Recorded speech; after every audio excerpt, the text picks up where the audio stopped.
happy to hear from you. Cool. Okay. So, along those lines of thinking boldly, starting off with a very simple Mickey Mouse question. How many people think it's important, that storytelling is important for communication? Okay, based on that premise, that is why I'm asking all of you to now close your laptops and keep them closed for the duration of this, because storytelling is important, but it's also an interactive process at its best. And all you got to do is listen to stand-up comics talk about, some great performance they had. It's because of the audience. You do get a feedback, and when you're telling a story and just, anything like that, when you've got an audience, it really does make a difference. And if I'm up here saying everybody's a bunch of morons and not getting a response and seeing everybody just clacking away, he said they were a bunch of morons, that's not quite the interaction that I want. But it's so important because storytelling is the fundamental dynamic at the core of interaction. And everybody talks about interactivity these days. And listening to that podcast this morning in that presentation that they made, I didn't get a chance to offer my 2 cents in there, but what I would have said was, communication comes down to 2 things, substance and style. That's really the best way to start any analysis of how somebody did in communicating. And she was disastrous for style, but regardless of that, the substance of what she did, there's really kind of a bifurcation there as well. You can communicate to anybody through 2 main ways. You can give them a bunch of statements, or you can give them questions. And there's a completely different dynamic. If all you're doing is offering up statements, information, you're piling information on top of the other person. But if you're posing questions to them, even rhetorical questions, you're lighting little fires inside of their head. And that would have been my first advice to her, was that, if you're going to talk to a 14-year-old, why don't you try and think of some questions that you could offer up at the beginning and start by saying, Erin, what do you think about when you go for a walk in the woods and you see this and that, blah, blah, blah. Something that would have lit a fire inside of her head, but that's not what you heard. She started off from the first moment with information, statement, all the way through. There was none of that posing of questions. And that is one of the fundamental divides in this broad communication and I would encourage you, first kind of takeaway message for me is savor the power of questions. That's what's at the core of a good story. All good stories have got a source of tension or conflict that comes from the question that's been posed. And questions are so powerful. When you find yourself in a predicament, you can't figure out what to say back to somebody. One of the best, most interesting things you can do is turn it back on them with a question. Well, what do you think about this and that? We know that. Sherlock Holmes, that was the entire story with him. That's why he was such a great investigator, because he knew how to pose these questions. And what is the profession of science but posing questions? So, and by the way, this is my story. Once upon a time, I was a scientist, and then I made this transition.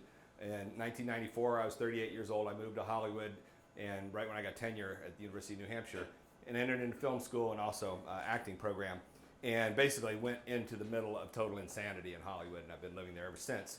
So, by the way, you're welcome to dismiss everything I have to say as the ramblings of a madman who's been living in an insane asylum. But that said, I see so many similarities between these 2 worlds. And if one of the most fundamental ones is this posing of questions. What's at the core of a good story is a good question. What's at the core of a good scientific investigation? A good question. What do I remember from my science career? People talking about the best scientists. Oh, that person asked really good questions in their research.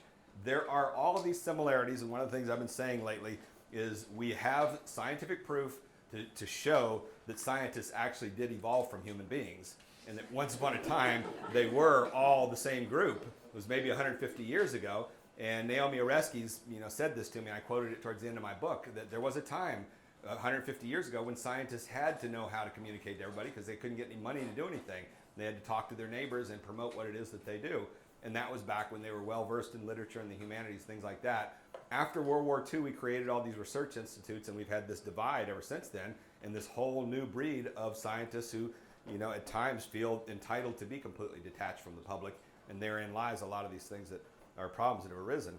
So, as I said, was a scientist, went to film school, and eventually made these 2 movies and also published the book that I'll talk about. So here's one of my first little principles that I would offer up. This came up back in January. I was on a panel discussion in Norway on this big science communicators meeting that they had. And the Scandinavians are all such sweet people, and I think there's this unwritten ethic that when you're on a panel discussion, you never disagree with anybody on the panel. And so I did 2 panels, and the first one I kept my mouth shut, but at the end of the second one I couldn't help it. And there was this guy who right near the end, very nice guy, but he said, I think we have to accept that sometimes there are some topics in science that simply can't be communicated to the public. And we got to the end of the thing, and I said, I'm really sorry to do this, but I have to take exception to what he said. Because I think there almost should be like a Hippocratic oath for communicators, which, first do no boredom, but more importantly, is accepting this concept that everything can be communicated, everything can be made relatable and understandable to the general public. You can't, it's one of those unprovable negatives. You can't prove that something can't be communicated. Someone said earlier, there was no way you could change the mind of a skeptic in 5 minutes. And I disagree. If I could bring in Rush Limbaugh and have him sit down and start crying to the skeptics saying, I've changed my entire view on climate, I've decided global warming is real, you could change most skeptics' mind in less than 5 minutes. There is a way for all of these sorts of things, and I think that has to be one of your fundamental beliefs, that no matter how boring this topic is, which by the way is the key word for everything to do with climate change and global warming, the most boring topic the world of science communication has ever faced. And you have to still accept this principle that somehow, some way, there is a way to communicate this that will light fires inside of people. And so that would be the Hippocratic Oath. One of the experiences that rests inside of me from film school, they drilled this into our heads, that there was this great composer, Wolfgang Amadeus Mozart, that over the ages, nobody could tell a good story about him because there wasn't much of a journey to his life. He was just a boy genius, he was a middle-aged genius, he was a genius all the way through. How interesting is that? And it took finally a brilliant screenwriter to come along and say, what if we tell the story of Mozart, not his biography, but let's tell it from the perspective of this other guy, Salieri, the cohort, the bitter cohort who thought he was as good and then throughout his life was forced to realize that he wasn't the genius that Mozart was. What a brilliant movie, Amadeus. And all of a sudden, the topic of Mozart became relatable to everybody. That's what it takes, is this sort of creativity of somebody coming in to this boring topic and looking at it from a new angle, and suddenly it can change everything. And if you don't believe that, I am going to tell you something right now that I am rabid about, because it's just the past week that I've been through this. So one of the great things that happened with my book was published a year and a half ago. I had hoped that the scientists and environmentalists would really connect with it, and they have to some extent, but what I never expected was the public health world to just absolutely get it. And of all the different places that have gotten it, the best of all is the Center for Disease Control in Atlanta. Last August, they invited me to come there for an entire day, and it was a match made in heaven. And they completely understood everything I was talking about, because their mission is to relate to the public. They don't question that. Do we need to waste time communicating? No, that is their number one directive that they have to do. So since then, I've gone back twice and done workshops with them on communication through storytelling. Lots to tell about that. And it's fascinating because I honestly think in the entire world of science, there's probably no discipline that is more steeped in the telling of stories than epidemiology, because what is epidemiology other than looking for the beginning, middle, and end of diseases? How did it start? What's happened? How are we going to put it into it? And you go there, and all day long, people are telling stories about this disease that cropped up here and there, and we went and we found out it started, and then we did this, blah, blah, blah. So it's a wonderful place for somebody who's interested in storytelling. But about back in May, I started getting emails from some friends about this crazy little story that had come from the CDC, something to do with zombies and preparedness for disasters. And friends were sending me these links saying, was this your idea? This looks like something you started there. And I said, no, I wish. I'm not that good. So last Thursday when I was there, at the start of this workshop, I said, I demand to meet the people behind this campaign. And later that day, they brought these 3 folks over, and they're wonderful. And so this is an essay or article I just wrote yesterday and put on my website called The Benchy up there, thebenchy.com. And this is kind of my whole overview of what they did. On Monday, I interviewed Dave Daigle, the main guy behind this. But I think this is so important to all of you, exactly what you're just saying there about pushing the system, particularly within a government institution. So here's what happened with these folks, there was this topic that CDC has. One of their responsibilities is we need to enlighten the public on preparation for disasters. And every year, as June 1st rolled around, the beginning of hurricane season, somebody had to get together and put together another little press release. You really should think about if you have a hurricane, you need to have this thing, this water supply, some food, a plan with your family, blah, blah, blah. And it was just one of those tedious things that everybody just said, how exciting can you make disaster preparedness? If it hadn't hit and people aren't really that concerned about it. Well, so all of a sudden, this year in May, 2 of the people behind it started talking, and one of them had seen something on a blog related to the tsunami in Japan where somebody mentioned zombies. And all of a sudden there was this little buzz of activity there. And so they came up with this idea, what if we did a blog post where we tried to connect and told the public the same things you would need to be prepared for an outbreak of zombies are the same plan that you would need to be ready for a hurricane or a flood or an earthquake or all these sorts of things. Could we possibly hook it onto that? So here's what they did. On Monday, they did what they called a soft launch, just a short little thing on their blog. And by the way, unlike what I was hearing earlier today, I think, they say their blogs are not supervised. You don't have to run it through the system. There's some, a few honchos at the head of the blogs, but there's not a giant review process. And so they put this thing on there, their soft launch on Monday. Nothing happened much on Tuesday. They started to get a few emails, people saying, this is cool, and actually quite a few emails. And then all of a sudden, Tuesday night, there is a fellow in New Jersey who's one of the gurus of risk communication, and his wife came across this thing, and she sent an email to Tom Frieden, the director of the entire 10,000-person Centers for Disease Control, saying, this is really great, bold, brave, and innovative, way to go. And of course, the director didn't even know what this was, except there was a name mentioned in the post. And so he forwarded it to the folks behind the thing and said, way to go, I'm proud of you guys. And they took that as the green light. And so on Wednesday morning, they then started blasting it out on their Facebook pages and on Twitter. By mid-morning, they had 30,000 views, and then they had so many the server crashed. And that went out to the news outlets. And by that afternoon, Fox News called them up and said, this is either a hoax or a hack, but do you realize that somebody's gotten into your blog and did this thing about zombies? And they had explained to Fox News, no, that's actually something that we thought through. By the next day, the New York Times called up one of the guys and told him about one of the press officers at CDC had contacted them about press release they had about the top 10 public health, most important public health stories of the past century. And they wanted the New York Times to run that story. And the poor guy, as he was trying to pitch it to him, the guy in the New York Times office said, I'm sorry, but everybody here only wants to know one thing about this zombie thing. What's going on with zombies? And he actually, I've got the link there in my article. They actually wrote that article and said, poor Tom Skinner, the press guy, that they couldn't get any interest in his top 10 thing because zombies are so popular. By a month later, Cision is a news kind of media analysis service that they use. They did a whole analysis and calculated that this had scored over $3 million in exposure had they bought ad space for all this sort of exposure. In the meanwhile, the folks behind it calculated their total budget was $87 to launch this whole thing. And the bottom line, on Monday, I interviewed Dave Daigle, one of the main guys, and then that afternoon he sends me an email and says, guess what, we just got nominated for 5 Platinum PR nominations, which is some big award in the public relations world. And could you imagine a bigger mass media communications victory? I really think that it is a role model, and more importantly is that I talked with these guys and they conveyed to me the amount of nervousness that's involved. This is risk-taking, and they knew when they started this thing, somebody inside the system might come crushing down on them saying, you can't do this. And they started to get some blowback until all of a sudden everything blew up and then superseded the skeptics. And in fact, on Thursday, we discussed this thing in our workshop, and then at the break, one science guy came up to me, one of the head science administrators, and he said, I gotta be honest, I don't get this thing. It seems to me like a bunch of hot air. And then I said, I know, but look at all the exposure it scored. And he said, yeah, but do we really have to stoop to the level of zombies in order to get the public interested in these important issues? And my answer is yes. That is where we are today. You have two options. One is to stick your head in the sand, pretend like it's still the 1970s. The other is to look at the way the mass audience communicates through all this social media and things like that and get out there and start competing. And that's also, by the way, my answer towards the skeptics. The climate science community simply has to figure out how to outcompete them in the broad open market of mass communication or lose out. So I wrote this book called Don't Be Such a Scientist, and it kind of pulled together everything that I learned making the films, going to film school, most importantly, the acting class.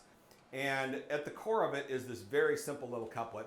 And what concerns me in a lot of listening to media training, communications course, things like that, is the tendency to offer up to people 283 different principles for communication, when in fact what you really need to know is about 3 or 4 fundamental things about these fundamental divides between substance and style and questions and statements and those kinds of things. And a lot of them are just bifurcated like that. And this, I think, is the most powerful of all. I learned this 12 years ago when I did a short film at USC and I interviewed a communications professor, and he said very plainly, he said, it's as simple as this. In trying to reach the broad audience, there's 2 things that are important. First, you need to arouse their interest, and once you've got them interested in your topic, then you need to start fulfilling their expectations. And there you go. think back to that podcast this morning. What did that woman do? As soon as she got on there, she didn't bother with anything on the arousal side. She instantly jumped into the fulfillment, all the facts. This is what academics do. They're not very good at arousal. And they focus on the fulfillment side of the equation. And by the way, having lived in Hollywood for the last 17 years, it's the reverse out there. They're not very good at fulfillment. They're great at getting everybody all charged up. And in fact, if you saw the movie Sizzle last night, probably the one takeaway line from the whole movie is when Mitch, the producer, turns to me and says, you know, we're really, really worried and upset about global warming. We just don't know why. And basically, they're aroused. They just don't have any fulfillment or substance, don't understand the entire issue.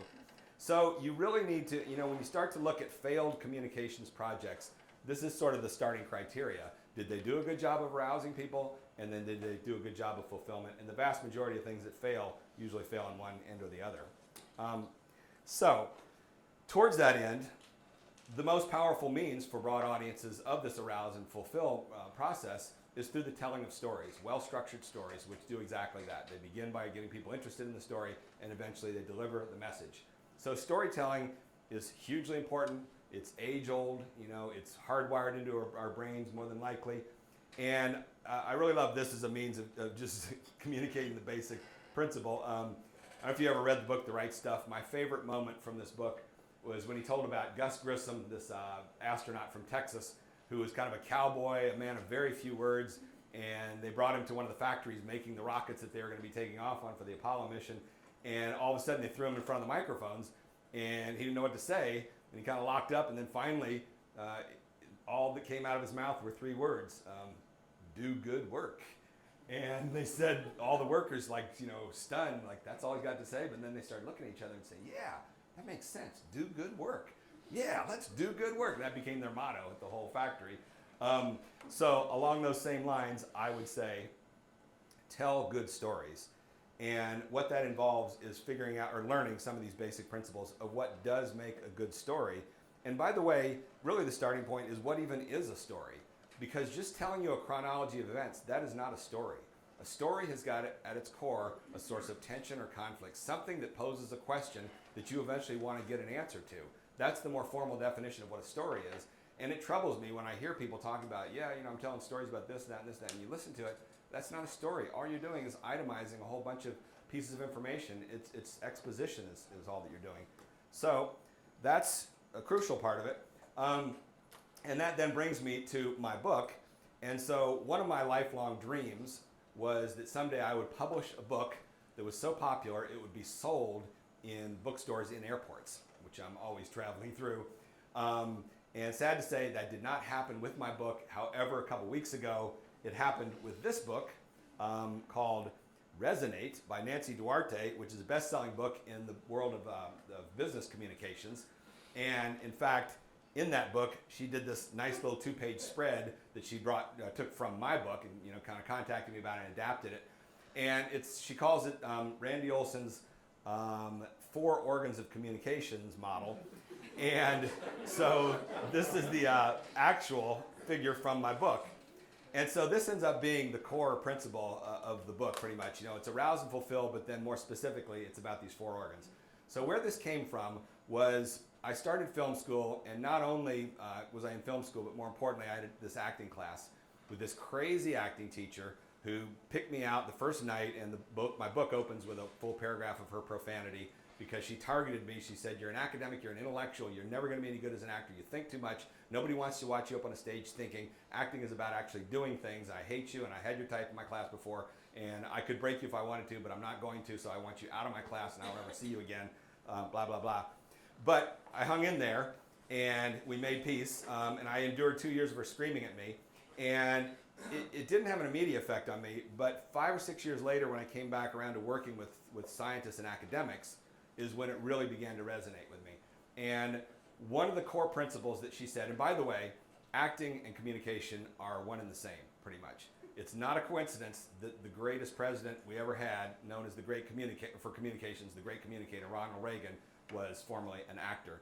It's a lot of the same principles. And furthermore, any of you that are interested in getting deeper into communications, even at a place like this, you really should start thinking about the idea of bringing in some acting teachers for some of these fundamental principles because they know intuitively how this stuff works.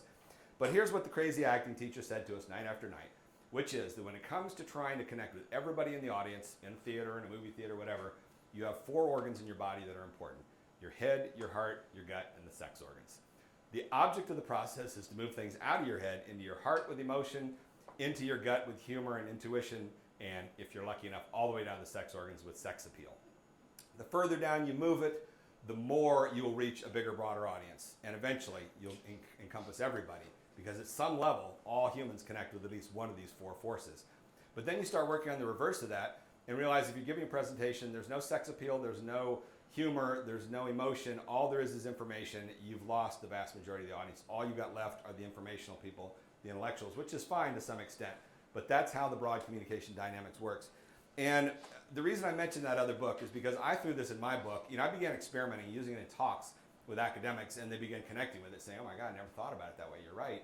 And I began to see there really is power to this, and then I put it in the book. But the real validation, I think, was having Nancy Duarte reproduce it in her best-selling book, which kind of confirmed to me that it really is valid. And there's all sorts of other forms of this in social psychology and things like that about this vertical axis. But the way I see it is the key element is that people talk about right brain and left brain, and I don't think that's of any intuitive value in communication, but if you just rotate that 90 degrees, then you're talking about this vertical axis, and then you start thinking about people you know, and you realize you can kind of distribute them across this continuum. Some people are really cerebral, some people not so much, some people driven by their heart, some people really humorous, some people driven by their sex drive. And in fact, the years I've spent in Hollywood, I've spent my time in 2 main crowds: the filmmakers, who tend to be fairly cerebral, and the actors, who are totally driven by the other end of the spectrum.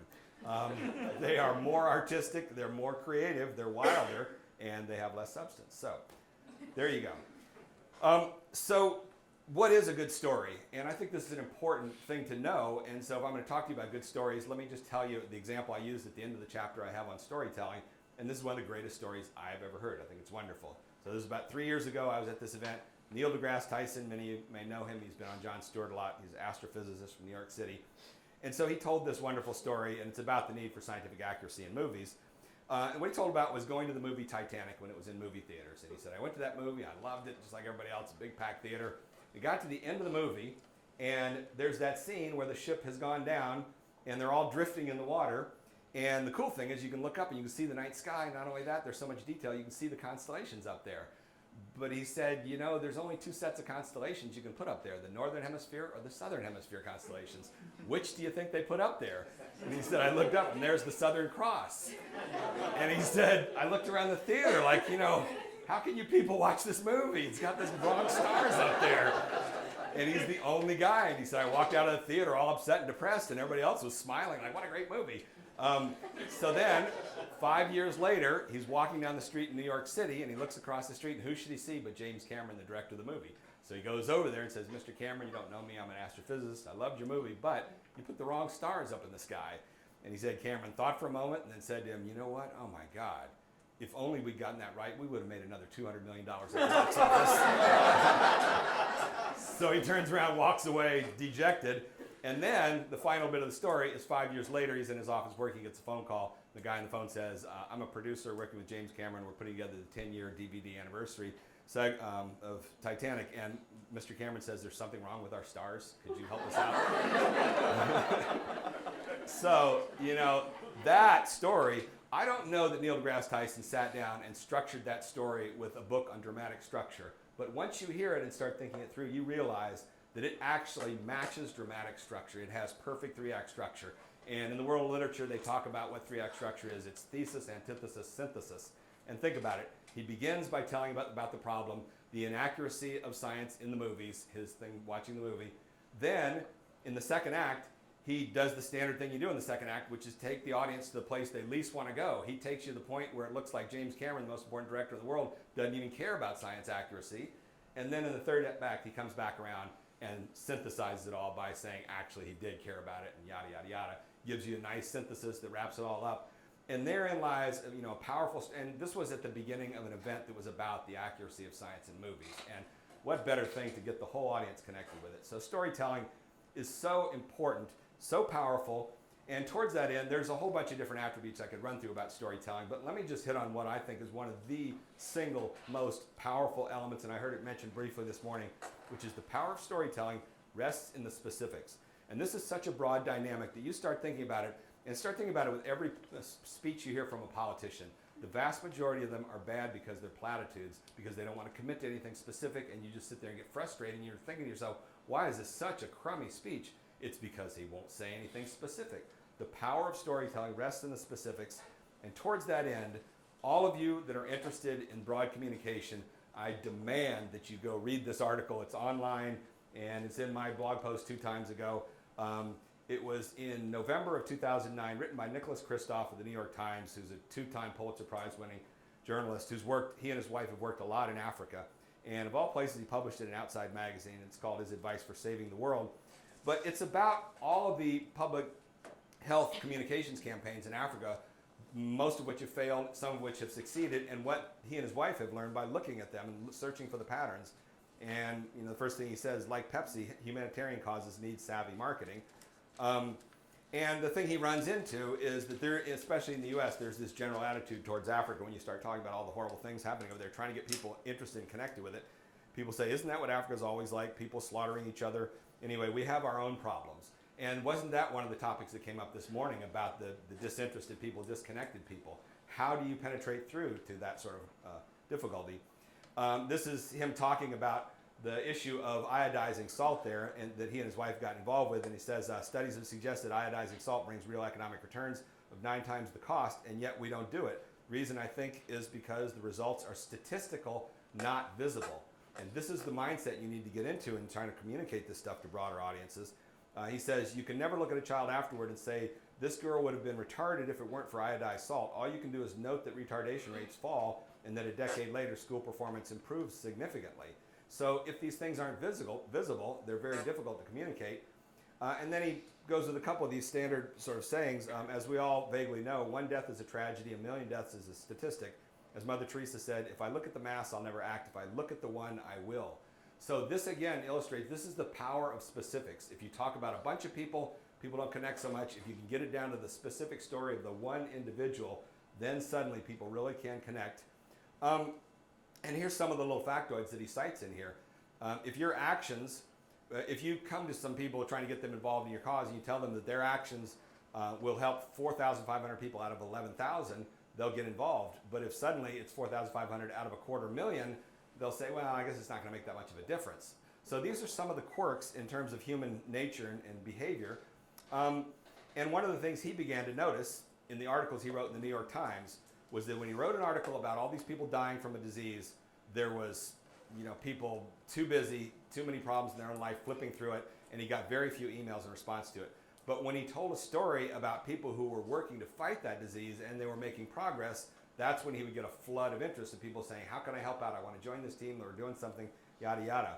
So you begin to realize that, as he says, we intervene not because of stories of desperate circumstances, but when we can be cheered up with positive stories of success and transformation.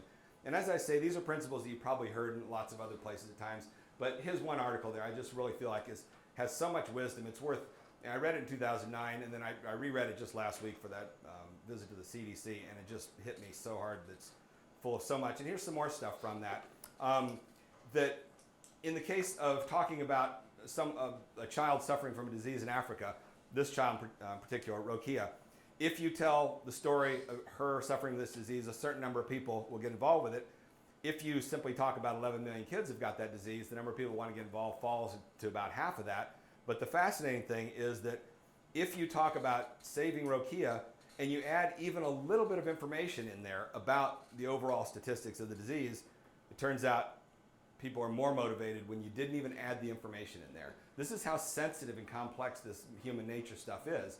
And the starting point is simply to understand these dynamics and figure out how to work around it.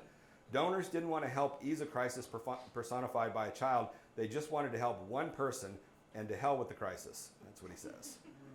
It's tough business. The power of storytelling rests in the specific, and also one of the toughest things to convince scientists of, and by the way, we were just talking about John's comment last night about my movie, which I hope it didn't come off as sounding defensive or whatever, because you were speaking to the scientist side of my brain, was totally agreeing with you. Half of my brain hates all these movies and things that I've done.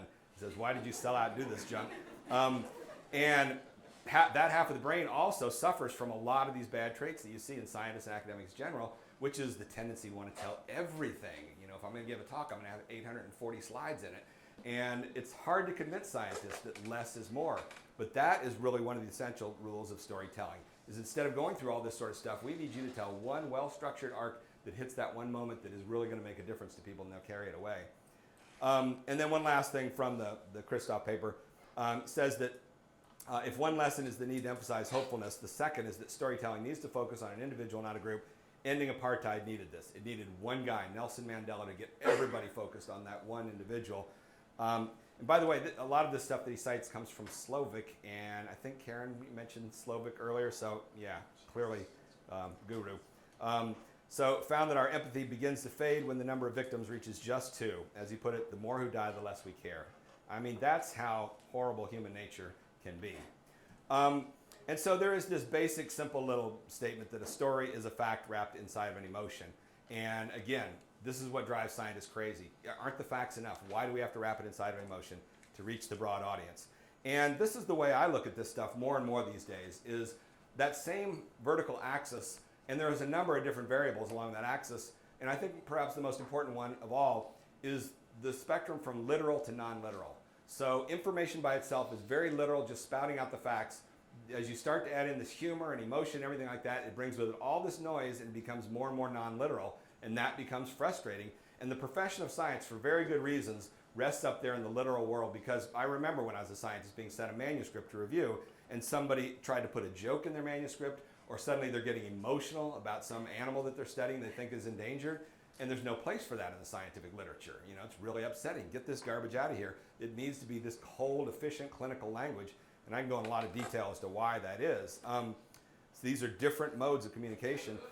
And then that brings us around to this question of arousal, and how much arousal do you need? If we accept the idea that you need to arouse the audience and get them thinking and going, how much do you need to do? So if you're going to write a whole book, do you only need to write one paragraph arousal? Should it be the first chapter? How much? This book, The Immortal Life of Henrietta Lacks, was chosen last year by Amazon as their #1 book of the year of all the billions of books that they've got. And it's a wonderful book. And it's about the story of this woman, Henrietta Lacks, who was African American, lived in the early 1950s, died from cervical cancer, and her cancer cells were cultured at Johns Hopkins and turned out to be the most virulent immortal cells ever in cancer studies, and today in every lab around the world they're used. So the answer to this question of how much arousal you need, I think, is given by this book, which is the entire first third of the book is arousal, meaning it's based in the world of humanities. There's no science or medicine to speak of in the first third of the book, not till you get to about page 120 or 130. But what there is all these stories of this woman, her life growing up on this tobacco farm, Northern Virginia, stories of violence, abuse, murder, all sorts of things like that. It's eminently readable, and you feel for her so much. And then all of a sudden, at page 120, they start to get into a little of the science. By the last third of the book, it's dense with the information. But therein lies the proof of what works in this day and age. It's harder than ever to get people aroused and interested. You'd better put a lot of resources into what's up front. And a final little thing on this subject of arousal, and I'm go 5 more minutes and then we'll do some questions. But this is fairly distressing. So I do these video making workshops for the last 6 years. We've done 10 of them with 25 students at a time. And the students, what we're going to do this afternoon, the exercise is almost a subset of it. Students all come up with the idea for a 1-minute public service announcement. All 25 of them pitch it at the beginning. They all vote. The top 5 most popular ones get chosen. Everybody else ends up being on the crew. For 2 days, they run around and make these videos. So 6 years of doing this, 10 workshops. We've done 60 or so of these videos now. And of all those videos, this is the very best one. I hate to say it, because the guy who made it was an utter and complete knucklehead, undergraduate, had no interest in the course, and in fact, he directed one take of the film, and this is out at Catalina Island at the Wrigley Institute. He did one take and then hopped on this boat and said, I forgot to tell you guys, I have tickets to the music festival tonight in town. Good luck. And left the whole crew there to edit what he had shot, and he never even, and I said, you fail, and then the crew goes to work, and it turns into this thing. So let's watch this and then talk about it for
Okay, just last week a professor at USC showed that to 500 undergraduates, and he said they burst out in spontaneous applause at the end of it. With the undergraduates, it's hugely popular.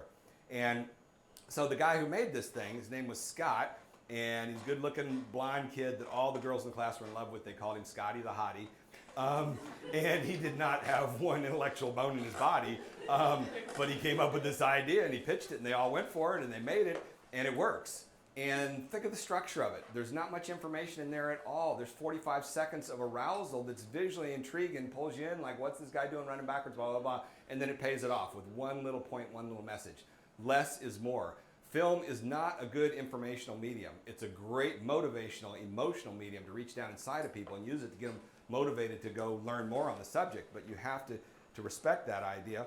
And then one final thing I want to say here. Well, actually, I'm going to skip that. But here's now one of the things that I'm caught up in. This is very relevant to what we're doing here, and Karen and I will be talking about this in depth later this evening. So last spring, I ended up at a workshop on a bunch of people on communicating climate change, and I just thought it was utterly disastrous, and I left the place, and just they kept saying, "Why are you leaving?" I said, "I can't take this anymore." And it was all so informational, so caught up on just all these polls and data and blah, blah, blah. And I wrote this essay and developed this term, the nerd loop. And then Andy Revkin of the New York Times loved it, and so he ended up doing this little Skype interview with me. We talked about it for 10 minutes. But what it refers to is going back to this vertical axis. And it's the idea that a bunch of people who are very cerebral to begin with put together a communications campaign that doesn't work, and then their idea of how to fix it and make it better is to bring in more PhDs, more academics, and take it even further up in the cerebral direction. And that is the nerd loop. And you're headed the wrong way. And that's my feeling right now about the entire field of this climate communication stuff, is that it's being so heavily dominated in that direction, and academia does that. It doesn't push you. Hollywood will push you in the other direction, towards the visceral. And when I'm talking about going down to the visceral, it's not just the sex organs. It is a number of different things. It's intuitive, and it's experiential. It's the idea of, rather than sitting in a room with a bunch of people and brainstorming and thinking and coming up with an idea, it's actually getting out there and doing things. And that's the hard part for academics, to actually do something. And furthermore, everybody needs to develop a fundamental understanding of how natural selection works. It's a two-step process. It begins with a lot of variation and then this selective process coming along. Well, the variation is really crucial. Any breeder will tell you that. And this is what worries me in the climate communication world, particularly these foundations. They have been so narrow in their focus that they have not fostered variation at all. They continue to give money to people to do the same things over and over and over again, and you just don't see the diversity happening there. You don't see the mutations. And then to go back to look at what happened at the CDC, that was basically a mutation. That was suddenly 3 people came up with a crazy idea way outside the box, and the next thing you know, kaboom, the only viral campaign the CDC has ever had. That's how powerful that was. So if you're not fostering variation, you're ending up with, like crops that are monocultures or something like that, and you're just not going to advance the creative process. And the creativity and that variation all comes from down there in the lower organs, in these places of non-literality where there's a lot more variation going on. And so that is my big gripe about the nerd loop. And the bottom line is, at the core of it all is the need to arouse and fulfill. You do that by getting down the lower organs. You've got to tell a good story. And the many traits to stories, but one that I think is so important is the power of specifics. In this day and age, the first act is more important today than ever before. You've got to focus on the arousal. How are you actually going to get people interested in your thing before you jump into the delivery? I didn't really get time to talk about the use of timing and context, but the final thing is about the nerd loop and combating that. And those are the kind of the basic core principles of what the book is about. And all I can say is that, the further I go, the more I look at this stuff, and the more I just really think that this is a lot of the dilemma and the divide. And it's very difficult. And I think the final thing I'll say about arouse and fulfill is that, think about that term arouse. That involves risk. How are you going to get people aroused, charged up? And the funny thing is, even scientists engage in this. Any scientist who goes to a scientific meeting, they will engage in arousal and fulfillment. It's not going to involve sex, humor, anything like that. They're going to state their research in a provocative manner, and they're going to take a chance, and they're suddenly going to say, these data now show that all the work you people did is wrong. And I've seen that at so many science meetings, and it's the same basic thing. And all of a sudden, the entire audience sits up like, what are you talking about? And they've got their attention, aroused, and now you can fulfill them. But that involves risk-taking, and any scientist that's ever done that, sat there sweating bullets the night before thinking, oh my God, what if this goes the wrong way and I don't deliver the fulfillment that they're expecting? And that's what impressed me so much of those three people at the CDC. They told me, they looked me in the eyes and said, we were terrified putting this thing on the blog, and we dealt with a certain amount of blowback nevertheless, but the payoff was tremendous. So that's the basics. Anybody got any thoughts? Yes. Something you mentioned earlier, I'm curious how it relates to the arousal piece of the storytelling, and that is, you said one of the concerns you had with climate change and the issue is it's so boring. Yes. And what could be more of an arousal than planetary, the end of the world as we know it, kind of an issue? Oh, you want a very simple answer to that? Look at that Outside Magazine article from Nicholas Kristof. That's exactly what he's talking about. People don't care about the idea of 5 billion people dying. That does not register at all. That's the quirk of human nature. And so as your doctor, I now prescribe for you to read that article 3 times in a row because it is so powerful and profound. And you just can't believe, why are humans, and that's what you hear from academics day in and out, why are people so stupid? Why are they so obsessed with Britney Spears? But they might care about one polar bear, but they won't care about 5 million. Oh yeah, you make a good movie that is the plight of one polar bear. I mean, the door's wide open on that right now. If somebody could make even a massively anthropomorphized movie that is the story of one polar bear and its journey, and if it's done the right way, I guarantee a lot of those people that have been leaning towards skeptics, all of a sudden their hearts would, oh my God, the polar bear. That's the challenge of storytelling. Yes? I'm seeing a dramatic increase in dramatization in order to get people's attention. And I just see it spiraling out of control. And I think it's going to have the opposite effect where people just shut down. Like the ads of crying at the gravesite for insurance. And then there was a radio spot about a girl who doesn't have a backpack when everyone else is having fun. It's just so overdone. And I also think it's going too far the other way. It can never go too far if it's done well. People have an insatiable desire for stories. 85% of the people of this planet get their values and daily instructions from stories that they get from their religious beliefs. Storytelling has infinite power in that regard, and we know there's something weird about our brains where there's an element of hypnosis to storytelling. So if it's done well, but you're right, I mean, that's a concern if it's done poorly. And that's the same concern that's happened with the environmental groups. Anybody that saw my movie last night, I don't know why I put a dream sequence in there of me getting raped by a polar bear, but long after the movie was done, I began to realize why I put that in there. It's because all these major environmental groups have taken polar bears as an icon and run it into the ground the same way you're talking about, to the point where it means nothing anymore. Oh God, more begging with a polar bear picture. And that's just, unfortunately, and that's leadership. That's where you need people standing up there and saying, quit doing this stuff, quit doing a crummy job, because people get sensitized and desensitized to media. Yeah. Last night you said Al Gore failed, and he went to the arousal part, and he took the risk about the hurricane thing. Of course, we didn't see those Yes. hurricanes for the next couple of years. Yeah. What other route? Where did he make his mistake? What else could he have done better?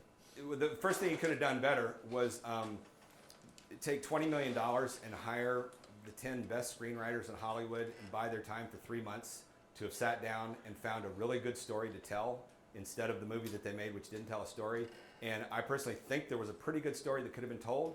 And what it would have been like was the movie would have opened up with a picture of planet Earth from outer space and a storybook atmosphere and a fatherly voice saying, once upon a time on a small blue planet, there was an atmospheric crisis that threatened all the people of the planet. But all the nations of the world came together and they solved that crisis. The crisis was called the ozone hole. They solved it with the Montreal Protocol, and now there's reason to believe that problem is going to go away. And that would have filled your whole first act, and then at the end of that, you would pose your question by saying, now there's a second larger atmospheric problem. For some reason, these same nations can't seem to come together and agree on this thing.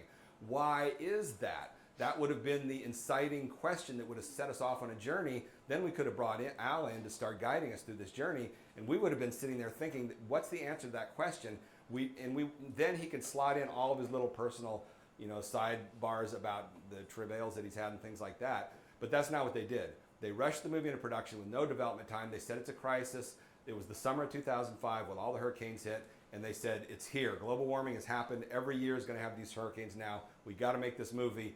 And I mean, I know this from behind the scenes because but I don't even want to tell where I know it from behind the scenes, but basically people involved with the movie said to the scientists that had been involved in another documentary, thank you very much for your help on that one, but we don't need you on this one. This is too urgent now. We can't get bogged down with a bunch of scientists reviewing what we do.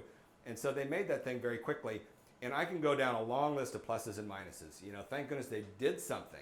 So there's that non-cerebral element that they actually got out there and did something. It's the only significant piece of broad communication of climate to date on the landscape. Why haven't the foundations come back to Al Gore and say, the movie sucks, but you're the #1 leader we've got. Let's do another movie and do it the right way. Let's do some more stuff with you. They haven't. I know that from other sources. But he has hung in there, and he's getting ready to do another thing now.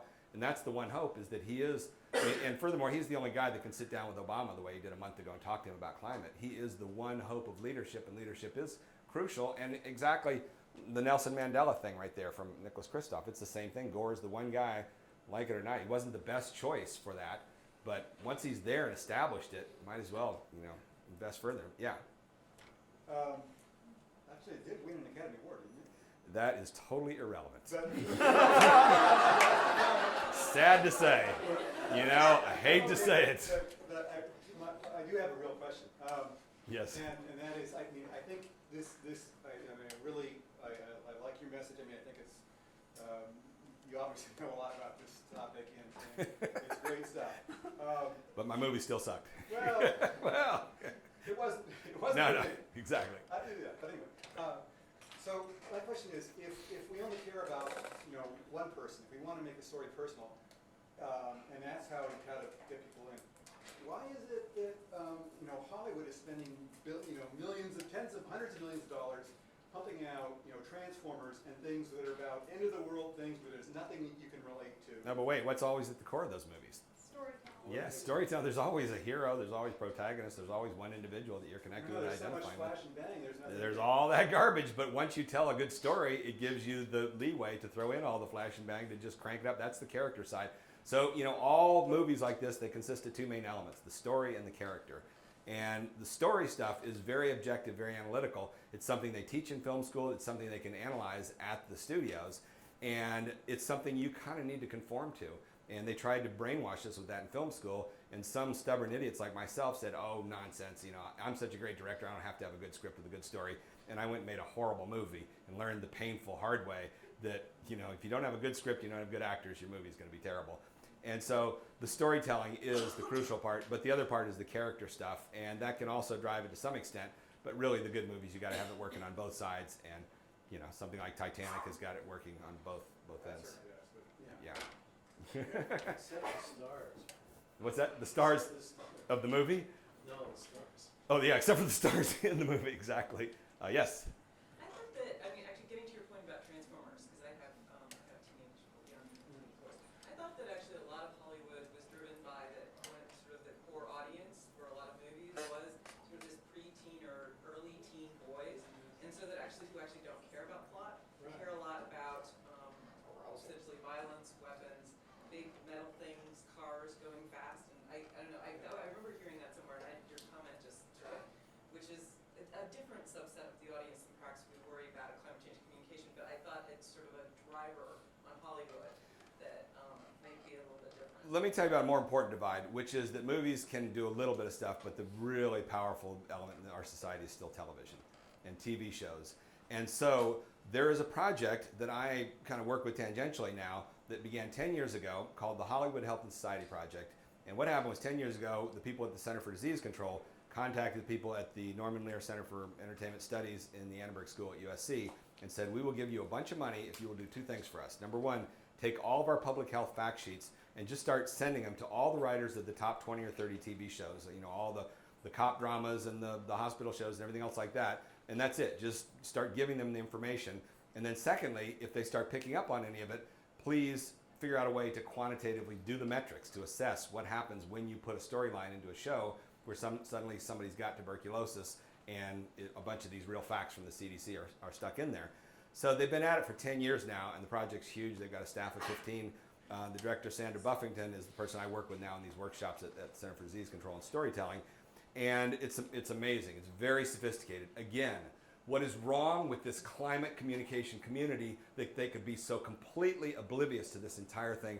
I can't believe it. Last December, I was on a group email with about 20 major journalists, and they were all saying, we need another Al Gore movie that does this and that. And I finally said, no, what you need is to get the same thing going like Hollywood Health and Society is going. They all said, what's that? And I began explaining to them that that's what this thing does. So what they do week after week is they built up these relationships with these writers who now routinely, not only they put the storylines in there, it's gotten to the point now where the writers will take a script before it's even done and send it to the Hollywood Health and Society people saying, look, we've got a scene here with a taxi driver.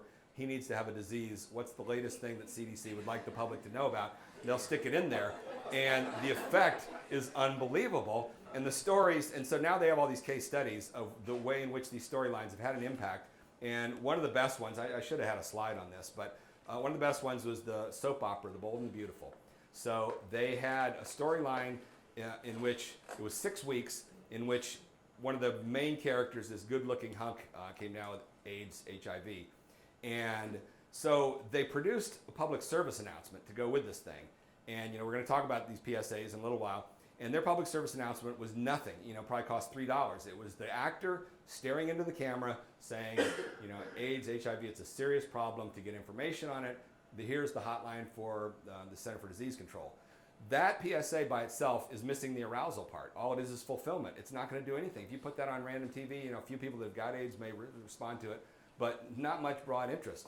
But what they did was they had this 6-week arc, and right in like the 4th week, when the guy revealed that he had this disease, on the moment that he revealed that, they cut to the commercial, and here's the actor delivering this thing. The next day they got 5,500 calls on the hotline at CDC, where they normally get about 10 to 20 a day, and they're just bombarded. That's how powerful storytelling is again. And the savvy thing about what they're doing there is that they're not engaging in the storytelling at this Hollywood Health and Society project. They're partnering with the professional storytellers. They've already got all their stories up and running. They're just piggybacking on that.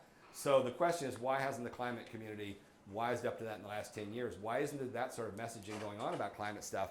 And the answer is there probably will start to be now, because they're now going to add a position there in Hollywood Health Society. As of last year, she and I started talking about this, and she said, we're really interested in this, and they got some funding for that. So slowly it's coming around. But again, that's my feeling on, I hate to say it, but the cluelessness of this movement of climate communication. And furthermore, I have experience in these two fields of evolution from my movie Flock of Dodos and this stuff from Sizzle. And side by side, the evolution issue has been 10 years ahead of the climate issue. Part of it is just there's not as much of a history for people attacking climate the way they have attacked evolution for all these years. But another one of the resources that exists on the evolution side is the National Center for Science Education in Oakland, California, run by Eugenie Scott, that has been doing that for 20 years. And they are this single clearinghouse outlet of information for all the local flare-ups that happen around the country where people are trying to attack their local school board over the teaching of evolution. That does not exist for the climate world right now, but people are starting to think in those terms. And so there's a time lag that's been going on, and that's all you can say is, people need to keep being pushed in those directions. Yes? I don't know if you've ever seen this. It was a video clip done by the Grist. What Show and it. What- I have it if you want to see it. what happens? Well, I'd love to see what happens. It's very good. It kind of, I think it has a lot of arousal, but it talks about kind of the denial part of climate change, I guess, and the evidence that's out there. And so it shows you. But tell me about it. Tell me about it visually. Well, it does a lot of clips of different areas, and it does that locally within the United States, and then it makes connections to the rest of the world. And it's very good. I don't know how to really describe it well. It's very political.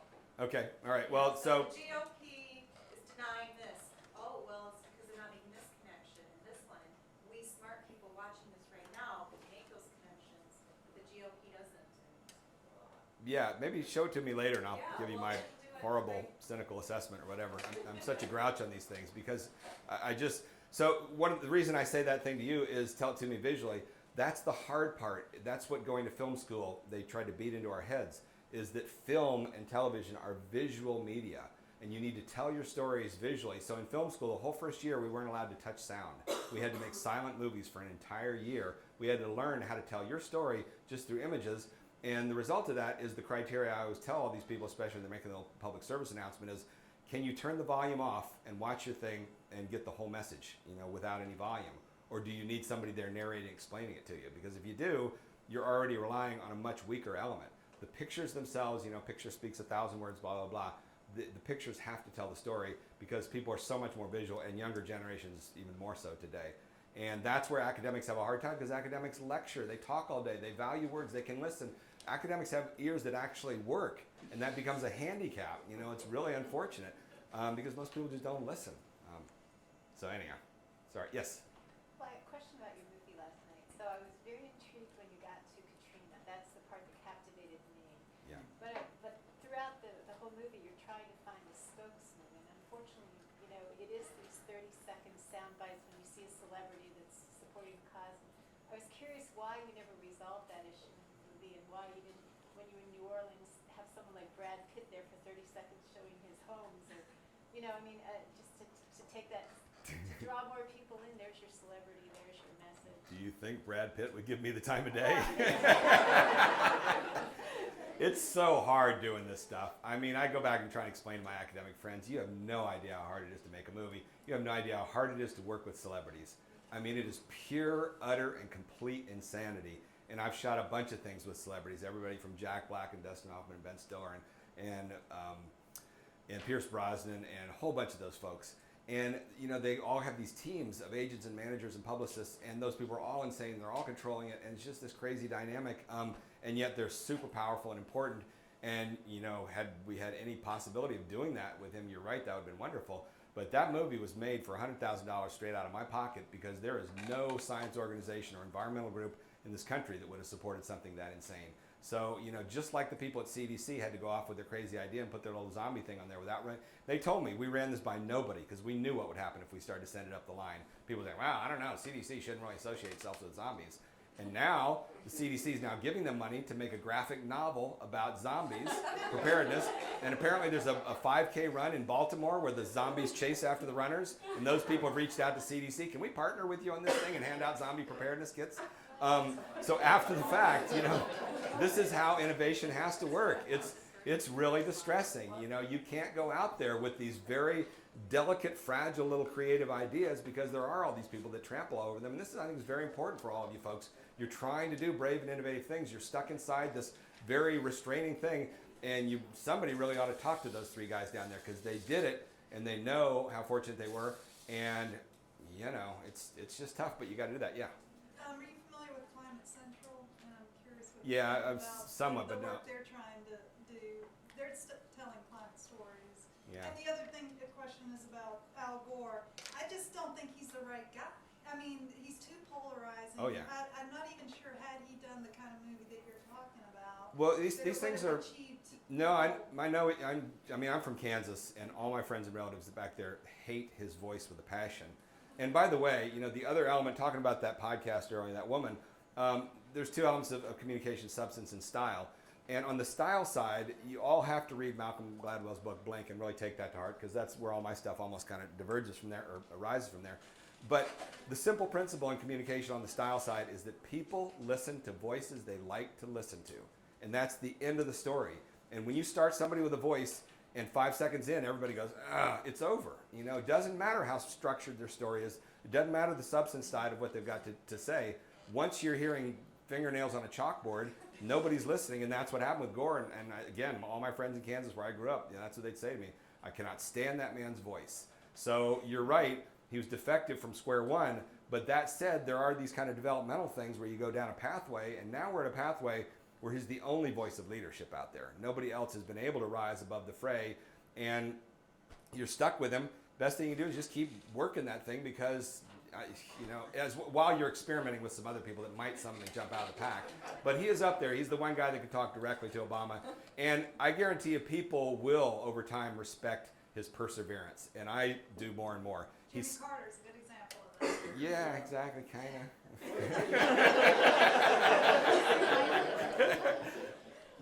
Yes? Going back to the film that the student made and the response to it that the student, you know. Yes, Scotty the Hottie. I think in a way I agree with your points that you're making with it. What comes to mind is that it's an encouragement about the information that's out there, because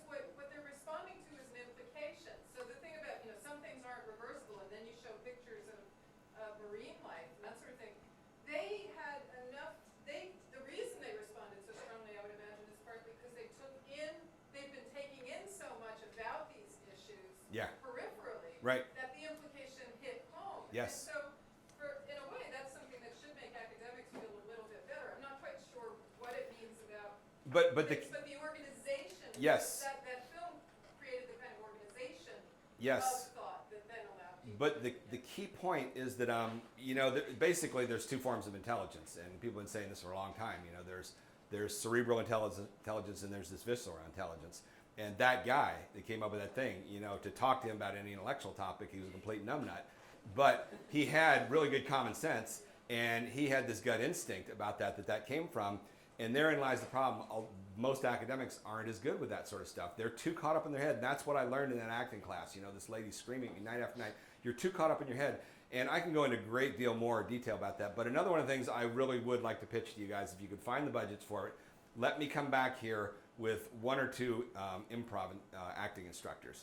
Because improv is a very serious art. And I work with the Groundlings Improv Comedy Theater. And just 2 months ago, I did a workshop with about 80 or so doctors, training them in improv partly as a tactic. Because what it does is it's a mechanistic way to move down out of your head. And you want to get into creativity and stuff like that. It's not as simple as a bunch of academics sitting around a room saying, let's be creative now. No, you need to figure out exercises that will pull you out of your head and down into these lower organs, and that's where spontaneity comes from. And academics end up being some of the least spontaneous creatures on the planet.